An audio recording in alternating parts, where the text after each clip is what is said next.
Hello, hello, hello. It is Stephanie here, and welcome to episode 86 of the Rent to Rent Success podcast. Today's episode is all about having your mind ready for your money. It's something that we don't talk about often. It's the reason why so many lottery winners end up losing all their money. They can't get used to having money. We all think we're ready for more money, but are we? I'm excited today to be joined by Vix Munro. Vix arrived in the UK at the age of 23 with only £30 in her pocket. She started investing, starting off in property and diversifying into other assets. And Vix believes that everyone can rewrite or reframe their money story. And it's phenomenal what you can do over time. So, welcome to the show, Vix Monroe. Thank you for having me. I'm excited to be here. Well, I'm so excited. As we were saying earlier, we normally focus on rent to rent in the podcasts, but we have been doing a series of wealth episodes about what to do with your money once you have it and how to increase your capacity also to have money. But before we get into all that, Vix, I would love to know a little bit more about you. Okay, great. So I'm originally from New Zealand, and as you said, I arrived in the UK when I was 23 years old. That trip, although I did come via Australia and Southeast Asia, was actually my first time leaving New Zealand. New Zealand's actually far from anywhere else. And I hadn't, I'd studied accountancy at university. I then went back later and did economics, but I started working in finance here in the UK. Went back to university, did a master's in economics, and I basically I had a corporate career for quite a long time. But over that time, for a long time in my 20s, I was just spend, spend, spend. I was out there just having a good time, traveling as much as I could because I really wanted to see the world and spending everything I could. And it wasn't really until I was in my 30s that I started to think, oh, I better do something about this. I've got four sisters. They were all back in New Zealand. They'd all bought houses. I was one that didn't have anything to my name. And I started to think, okay, I need to change that. And I bought my first property, which was a residential property for myself in 1996. And then my first investment property 3 years later in 1999. And so the start of me kind of investing and building my wealth was pretty much in 1999, so around 21, 22 years. And it is phenomenal what you can do in that amount of time. I go on these, what they called the compound interest calculator. Oh, yeah, they're brilliant, aren't they? They really are phenomenal. For anybody listening or watching, if you've never done it, just Google compound interest calculator. There are plenty of them out there. I did one recently for a friend who's at the moment saving £1,000 to invest in the stock market. And if you invest £1,000 every single month for 30 years, the average in the stock market is around 6 or 7%. So I put 5% in there. And that's conservative estimate, yeah. It adds up to over £800,000. And if you double it and add in £2,000, it goes almost up to 2 million, something like 1,800,000 and odd thousand. But the 800 odd thousand, the majority of that is made up of interest and interest on the interest. The actual money that you would have put in there to invest was, if I remember from memory, 400 and something thousand. So all to say that what you can do over time grows exponentially. And you have been doing this now, consciously investing for 22 years. And we're going to find out some of your learnings and insights that you've been sharing ever since then. But before that, I would love to know, can you remember back that far to that very first investment property? I'd love to know a little bit more how it worked. Yeah, and the interest, I suppose the interesting thing is if I actually go back to the property I bought for myself in 1996, I didn't actually even have any money for a deposit. I'd gone back to university, done 4 years where I did Spanish and economics, including a year abroad in Madrid. And then I did my master's degree, and then I got a job, and I had student loans, etc. And I was just kind of working, trying to pay off my student loans. But I knew, friends of mine were buying property. Property prices they'd dropped. They'd dropped. It was a time when property prices have dropped. And I think I've got to get in. So I actually borrowed the money for the deposit on my flat. I took out a car loan.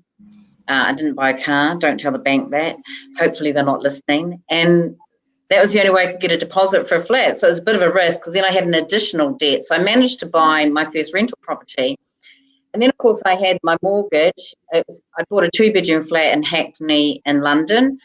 I had a mortgage, I had student loan, and I also had my car loan. So I got a flatmate in to pay rent on the second bedroom to help me kind of pay all these bills. And I really did have to live very, very cheaply during that time in order to, meet all my obligations. And then, but interestingly, I did buy at a really good time. So me deciding to go in then was a really good time because 3 years later, that property had gone up in value quite a lot. So when I came to buy my first investment property, I was able to utilize the equity from that property. So I was able to increase the mortgage on that property and use that equity for the deposit for my next investment property. Because even though it'd been 3 years, I was still paying off a car loan, which was a 5-year car loan, my student loans, which were also going over 5 years, and the mortgage and living. So yeah, I was only able to buy the investment property because I'd bought my own property and had equity in it. So the timing, I have to say, was perfect. But I think it's always the right time. But what I'm going to say is in the right place. Because, for example, you bought in Hackney at a time when people didn't want to buy in Hackney. Exactly, 1996. Exactly. Yeah. And so there are places like that now in London that people won't be wanting to buy, that in 20 years' time, they'll be saying, oh, I was just got lucky. But no, actually, you saw something and made a decision that other people weren't making.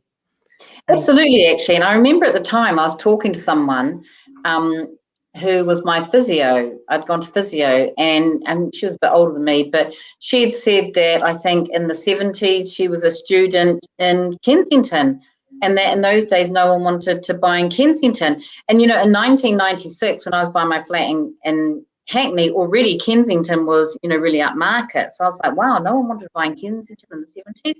Well, hopefully Hackney will be the same. And you're right, things have changed, things have moved on. Yeah.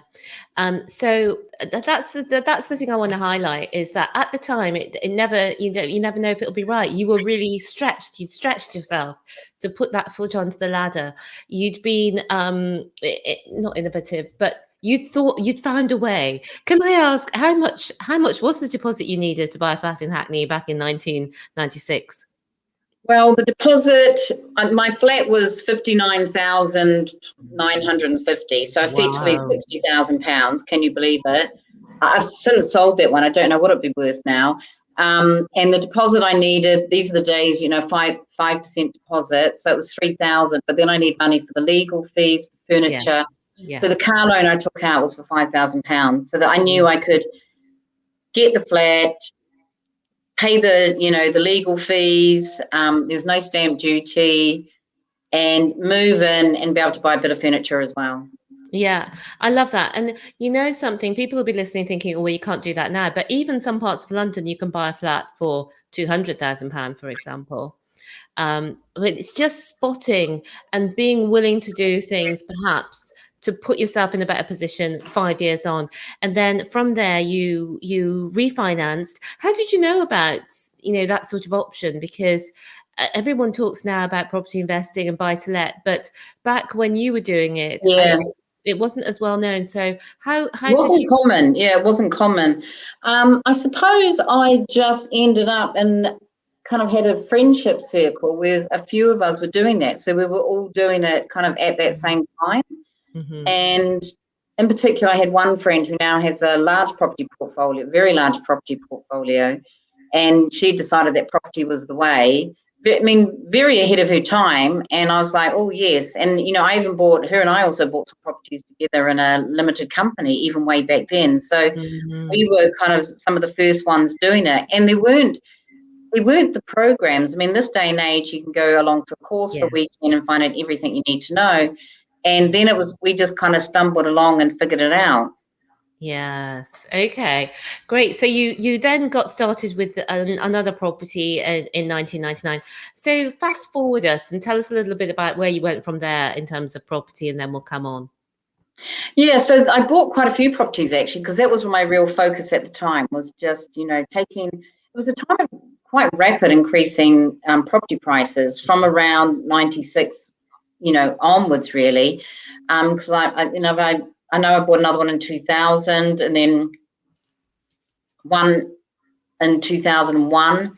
Or the one in 2001 completed in 2001, but we bought it off plan. So I might have actually bought it even earlier. And I think the one we bought off plan, I think we only had to pay like a £500 deposit, and then it took a year later until we actually had to pay it was a reservation fee, I think, to pay the deposit.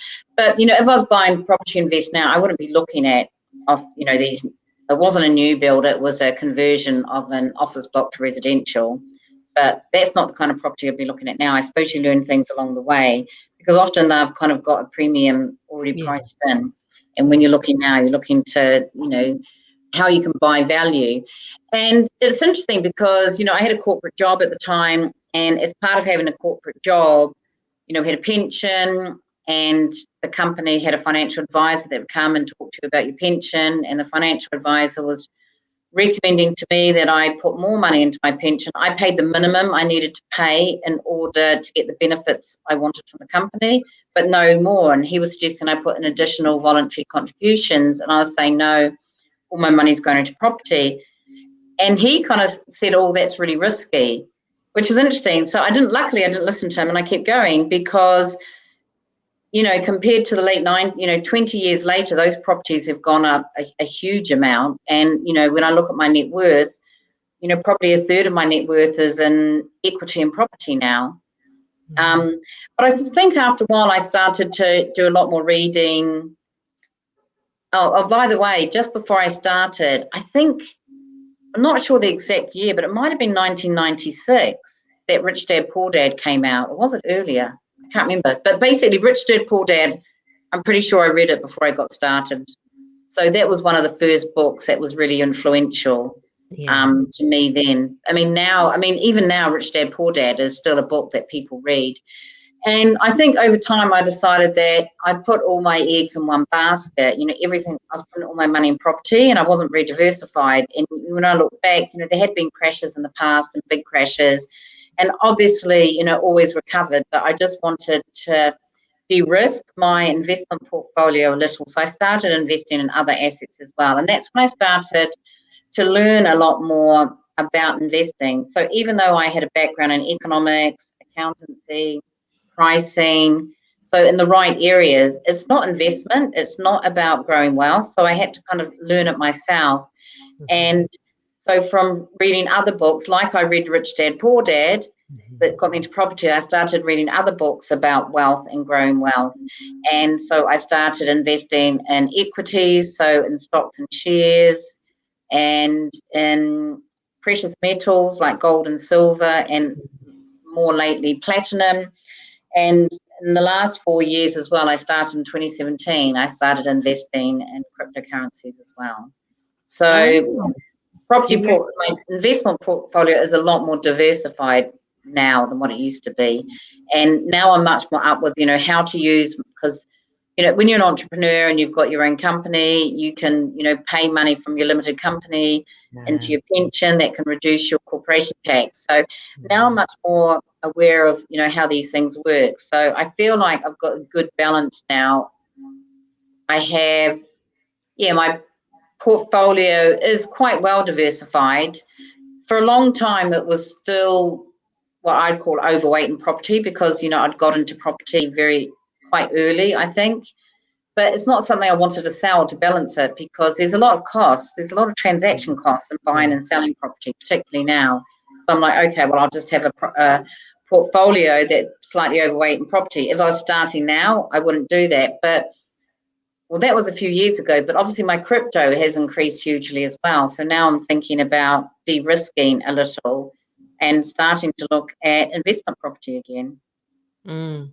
But Well, outside London. And I was going to say that earlier when you talked about, you can still buy a flat for 200,000 in London. I suppose it depends if you want to buy it to live in or you want to buy it as an investment. But I've been looking at moving to Somerset. So I've been looking at houses in Somerset, and oh my goodness, they are so much cheaper than London. yeah. And you can get flats for you can get a 1-bedroom flat for less than 100,000.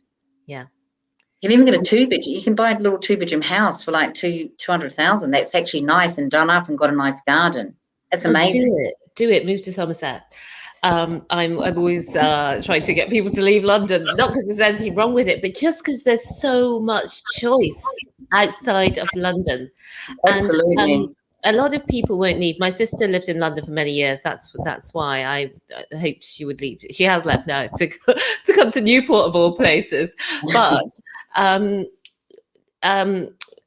she said, oh, I'll miss all the things you can do.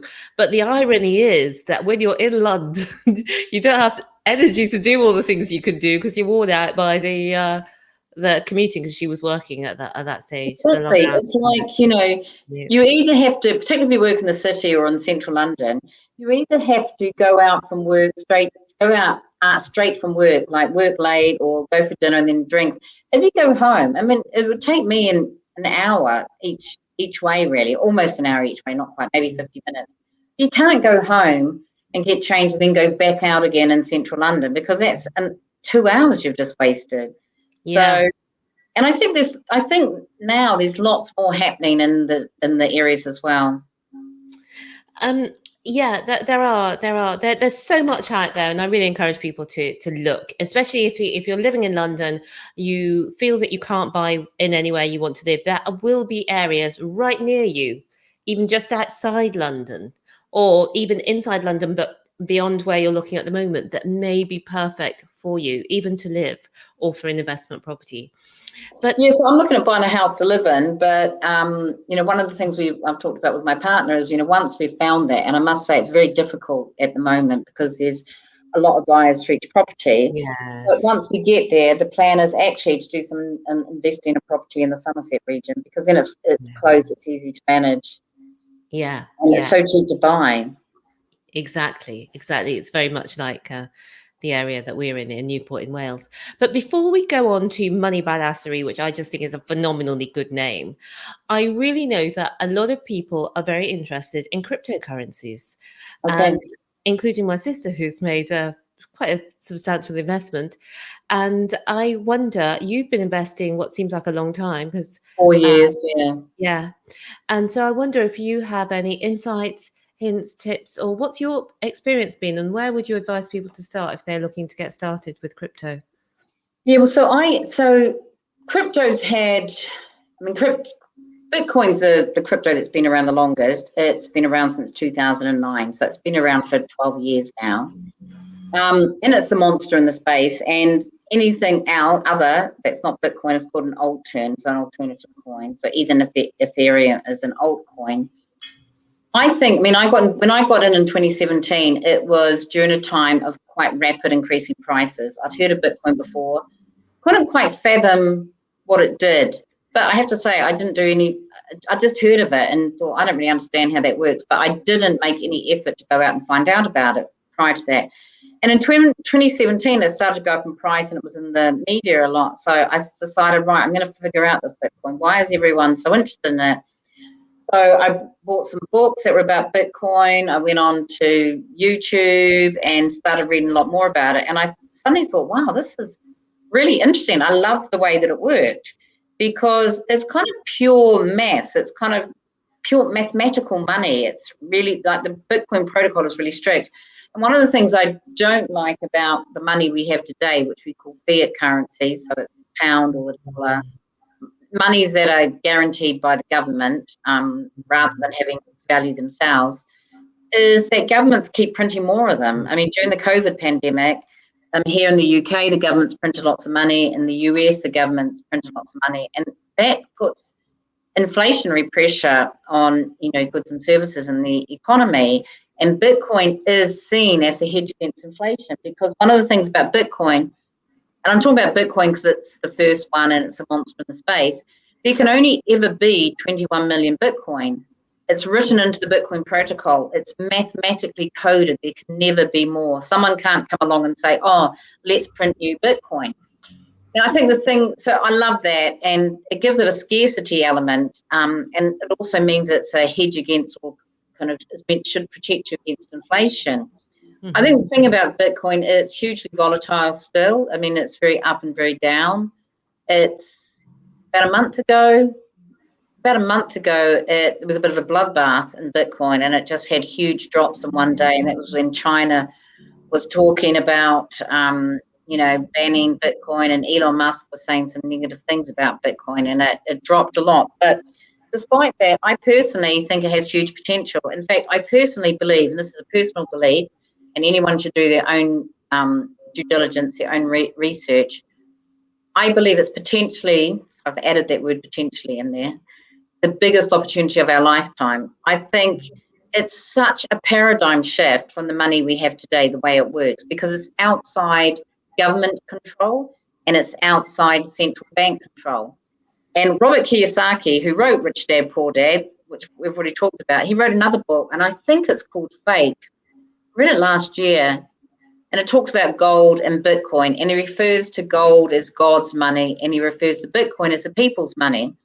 For that very reason, it's outside central bank control and it's outside government bank control. But just yesterday or the day before, El Salvador is now the first country that has passed a law to say that Bitcoin is legal tender in El Salvador. And that's the first country. And I think that's a big thing. And other South American and Central American countries have started to say, and this is governments, they're kind of interested, they're looking into how they might use Bitcoin, whereas some of the Western governments or, European and US governments have been a bit anti and, worried about it. So I think there's big change ahead. The other thing that happened last year with Bitcoin was that the first kind of big corporate company, MicroStrategy, put $425 million of their treasury reserves into Bitcoin. So that pretty much means cash that they had sitting in the bank. They're obviously a cash-rich company, invested that in Bitcoin because they were concerned, they didn't want it in US dollars, and they felt that Bitcoin was, as I've said, a hedge against inflation. So I think it has huge potential. And obviously now there's lots of other coins. There's Ethereum, which is like the second coin.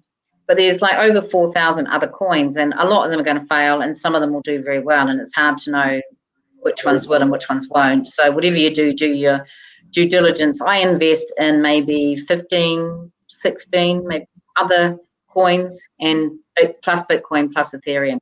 But Bitcoin and Ethereum are the two main ones I invest in. And then your second question was how to get involved. Sorry. Thanks so much for that was a fantastic answer to give people a great oversight and also a place to start if they want to move forward with it. I think it is a phenomenal opportunity as well. I haven't started investing myself, but Nikki, my sister, who's normally the more cautious one of the two of us, has already gone in, as I say, quite big with Bitcoin. With coins, not necessarily Bitcoin, although that is one of the ones she has invested in, I believe. I suppose one thing I would say about crypto generally is, it is risky. So, whereas I think Bitcoin's definitely here to stay, that's my opinion. I can't give people financial advice. I think with some of the other coins, there is some risk element to it. So just be careful and only invest what you can afford to lose. Exactly. Great advice. So, but that brings us on. So you got involved in property. You then went into stocks and shares. You went into precious metals. You went into crypto. You've built up this diversified portfolio now. And then tell us where Money Badassery comes in. Yeah, so I've just kind of been working, I have do kind of economics, consulting. So I've been working in the corporate world. But what my passion has been is money and everything to do about money, and particularly for women, because I feel that women have slightly different needs in terms of money kind of education than men do. Like, well, there's a gender pay gap. There's also a gender wealth gap. Yeah. There's only 10% of millionaires are women. There's a gender investing gap. More men invest than women. And there's a gender pensions gap in the UK. Men have largest pots of money in their pensions than women do. So, we're being left behind. And, part of my mission in life is a financial empowerment of women and to get women into investing, because what women tend to do are a bit more cautious, are more inclined to save, or when they do have money, they're more inclined to spend it on their community or their family rather than themselves or their future self. So investing is for your future self. So I think it's really important that women understand about investing, because as you gave the fantastic example of compound interest, if you're in the stock market, you're getting returns of around, averaged over time of around 7%. You put it in a savings account, you don't even get 1% at the moment. So you're losing out, women are losing out on so much. So, yeah, I kind of see it as my mission to get people investing, to get people to look after themselves. I'm all about having a good time now, but also in the future. And it's very important to know that, we need to be putting money aside. We need to be investing it so that it can grow, so that we can have a good life in the future too. So that's really how it started. I decided that I'm going to do something different, and I'm going to start talking about wealth, how to create wealth, how to grow wealth, how to manage your money. I mean, personal finance isn't taught in schools. Financial literacy is really, really important. I mean, knowledge is power. If you know this stuff, it gives you power. And I think what happens is a lot of people just aren't confident. And it's also that money mindset thing. People have this view, their money mindset is, I'm not good with money. And so, one of the things I always say, if you think about money, there's two aspects to it. The emotional, so that's the mindset stuff, and the practical, and that's like the financial strategies. But ideally, you need both. And when you get both, that's when the magic happens. And tell us what we need to know about the mindset for money. Tell us where you see people going wrong, and how you advise people to fix those problems. Well, I think, mindset's a bit of a buzzword at the moment, isn't it? And mindset is talked about generally, but when it comes to money, we have mindset around money as well. And it's essentially our subconscious beliefs we hold about money. And they're subconscious, so we often don't realize we have them. And they stem from our childhood. I mean, our money story is the totality of our experiences of money, but the really strong experiences are when we were young, when we were a child within our family. And it depends what happened in our families. If your parents, depends what, trying to think of a good example actually. But if your parents argued over money all the time, for example, what did you see, and then what did you learn, and what were your takeaways from that? And then do you see money as a source of argument? Or if your parents, struggled to pay the rent, are you worried about, not having enough money to pay the rent? So all these experiences have a huge impact on us. The same with all our experiences in life. And we have these things called money blocks, things that hold us back. And it could be things like, well, the one I just said before was, I'm not good with money. Or another one is, people sabotage their attempts to create and build wealth because of their views about wealthy people. It's like rich people are greedy, or you can't be rich and happy. So these are all money blocks that hold us back. So what we've got to do is identify them, identify what our money blocks are, and that can be hugely transformational in itself. And there's a few good ways to do that. One is through journaling, just journaling about money. One I really like is to take a piece of paper and write money is, and just write spontaneously whatever comes up, and do that 20 times and see what comes up. And it can be surprising. And then we've got to work on changing our money mindset. And a thing I see a lot for entrepreneurs is about pricing. When you talk about, well, you could charge this, it's like, I can't charge that. So we have this view as, I'm not worthy of that, or I don't deserve to earn that much money. So money blocks are impacting us every day. And we've then once we identify them, at least we can then do something about them. So that's the first step. And then there's different ways you can deal with them. So it's about, going back, understanding where they come from. And, if your view is rich people are greedy, for example, if that's your money block and that's stopping you from building wealth, then think, okay, let me find some examples of rich people who aren't greedy. So then I can see and try and change your attitude that way. But also, you see a lot of people using affirmations in either meditation. I mean, I like to put them around the house so that they're visual, that I can see them. But yeah, and the other thing about money mindset is you're not going to change it overnight.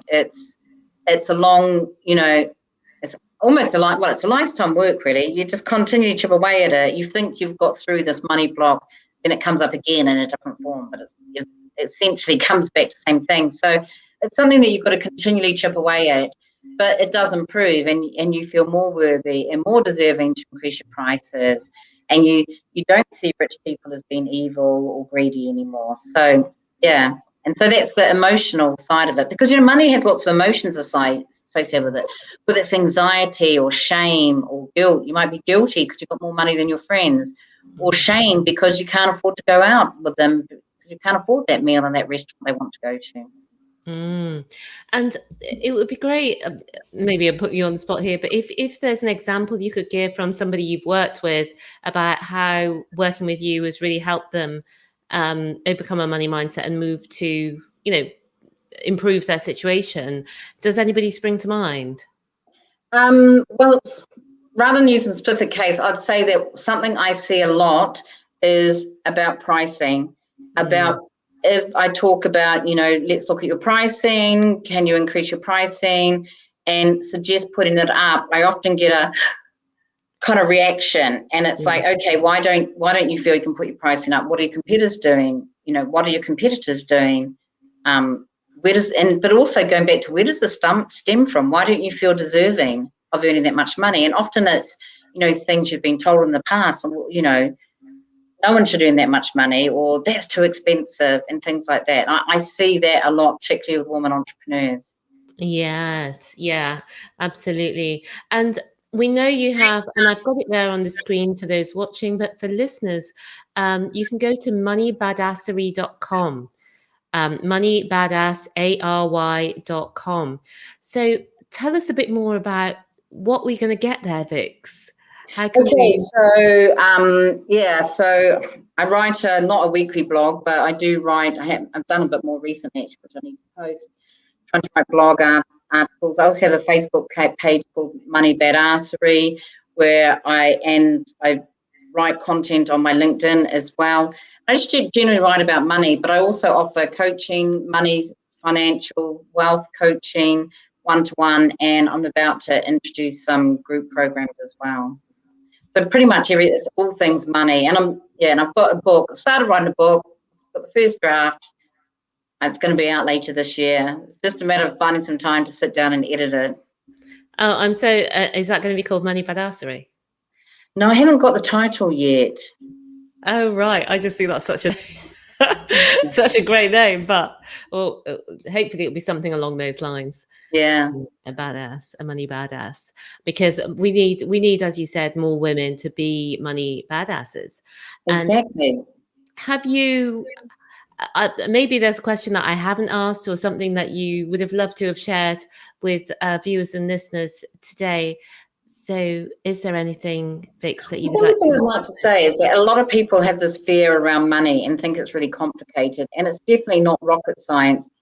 You're not going to learn it overnight, but education is really important, and you can get a lot from reading books. I mean, as I said, I read Rich Dad Poor Dad way back in the day, and that inspired me to go out and invest in property, and which, with hindsight, I look back and think, oh, I'm so glad I did, because I didn't know many people that were doing it then. I think I'm so glad I did, because those properties that I bought way back then, I mean, like one I paid $92,000 for, it's almost worth $400,000 now. Wow. So yeah, in just 21 years or something like that. So it's really contributed to my building wealth. Mm-hmm. Yeah, absolutely. Property is phenomenal. I'm so excited by the ability for people to make money from property, to grow their wealth, and not only that, Vix, to be able to pass it on to, way beyond themselves and even the next generation Generational and the wealth. one after that. So, and I'm sure those are all things that you're teaching within your programs and your memberships. Yeah, generational wealth. I mean, you've mentioned that as I hear that people talk about that all the time as well. And yeah, I think that's really important.